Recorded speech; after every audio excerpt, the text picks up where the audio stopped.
நம்ம நிலா பார்த்தீங்கன்னா, நம்ம சேரன்கிட்ட போயிட்டு, "சாரிண்ணா, மன்னிச்சிடுங்க" அப்படின்லாம் சொல்லிட்டு இருக்காங்க. இதெல்லாம் கேட்கும்போது நமக்கே வந்துட்டு ரொம்ப ஓகே, பரவால்ல. இவங்க ஒரு வழியா வந்துட்டு 2 பேரும் சேர்ந்துட்டாங்கண்ணா அப்படின்னு சொல்லலாம்.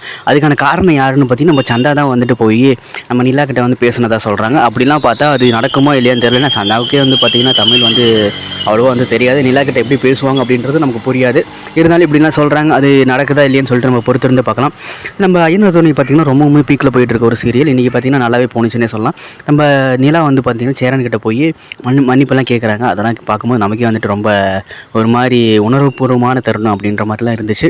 பரவால்ல. நம்ம சேரன் அண்ணாவும் பார்த்தீங்கன்னா, ரொம்பவுமே வந்துட்டு இறங்கி வந்து நம்ம நிலா கிட்ட வந்து பேசினாரு அப்படின்னே சொல்லலாம். உண்மையிலுமே 2 பேரும் பார்த்தீங்கன்னா, அண்ணன் தங்கச்சி மாரியே வந்துட்டு ரொம்பவுமே நல்லா நடிக்கிறாங்கன்னே சொல்லலாம். அன்பும் நல்லா வாழ்றாங்கன்னு சொல்லலாம்.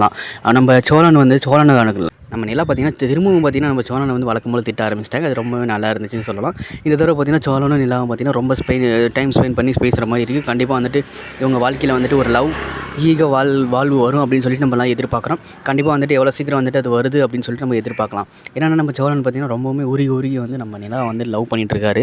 ஆனால் அது எந்த அளவுக்கு வந்து நிலா புரிஞ்சுக்கிட்டாங்க, புரிஞ்சுக்க போகிறாங்க, புரிஞ்சுப்பாங்களா அப்படின்னு சொல்லிட்டு எல்லாமே வந்துட்டு ஒரு கேள்விக்குறியாக இருக்குது. கொஞ்சம் கொஞ்சமாக பார்த்தீங்கன்னா, நம்ம நிலா வந்து புரிஞ்சுக்கிற மாதிரி தோணுது. பார்க்கலாம் என்ன நடக்க போகுதுன்னு. ராகம் வந்துட்டு நம்ம சோழன் போயிட்டு அடின்னு அடிச்சு கூப்பிட்டாரு. அது வந்து நிலாக்க தந்து சொன்ன உடனே நிலா பார்த்தீங்கன்னா கோவப்படுவாங்கன்னு நினச்சேன். இல்லை பரவாயில்ல, நீங்கள் நல்லா அடிச்சிங்களா, கண்டிப்பாக வந்துட்டு ஏதோ பிரச்சனைலாம் எனக்கு வராதில்ல, கண்டிப்பாக உங்களுக்குலாம் எதுவும் வராதுங்க, அவன் வந்து அப்படிலாம் பண்ண மாட்டான், அப்படி பண்ணாலும் வந்துட்டு பார்த்தீங்கன்னா நீங்கள் வந்துட்டு கேஸ் கொடுப்பீங்க அப்படின்னு சொல்லிட்டு ரொம்ப பயத்தில் இருப்பான்.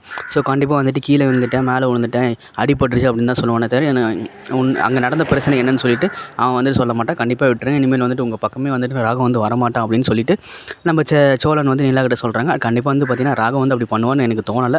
உங்களுக்கு என்ன தோணுது கீழே வந்து கமெண்ட் பண்ணுங்கள். ராகம் வந்து ரொம்பவுமே பார்த்தீங்கன்னா அடி வாங்கின ஒரு விரக்தியில் என்ன பண்ணுவோம் அப்படின்னா, நிலா வந்துட்டு எப்படியாவது கல்யாணம் பண்ணணும் அப்படின்னு சொல்லிட்டு ரொம்பவுமே வந்து யோசிக்க ஆரம்பிச்சிருவார். இதெல்லாம் பார்க்கும்போது நம்ம நிலாவுக்கு திரும்ப வந்து பிரச்சனை உண்டாக்குற மாதிரி தான் நம்ம சோழன் வந்து பண்ணியிருக்காரு அப்படின்னே சொல்லலாம்.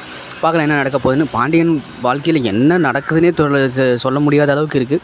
நம்ம வானதி பார்த்திங்கன்னா எதுக்கு எடுத்தாலும் ஒரு கோவப்பட்டுக்கிட்டு பேசிக்கிட்டு, ஏன் பாண்டி, எதுக்கு பாண்டி, எதனால் பாண்டி, எதுக்காக பாண்டின்னு சொல்லிட்டு ரொம்பவுமே பார்த்திங்கன்னா நம்ம பாண்டி வந்து ரொம்ப டார்ச்சர் பண்ணிகிட்டு இருக்காங்கன்னே சொல்லலாம். இது பார்க்கும்போது நமக்குள்ளே வந்துட்டு ஒரு மாதிரி எரிச்சலாக இருக்குது. நம்ம சேனலை வந்து சப்ஸ்கிரைப் பண்ணிக்கோங்க கைஸ். நம்ம பாண்டி வந்து எப்போ தான் வந்துட்டு இதுலேருந்து வெளியே வருவார் அப்படின்னு சொல்லிட்டு நம்ம பொறுத்திருந்தே பார்க்கலாம்.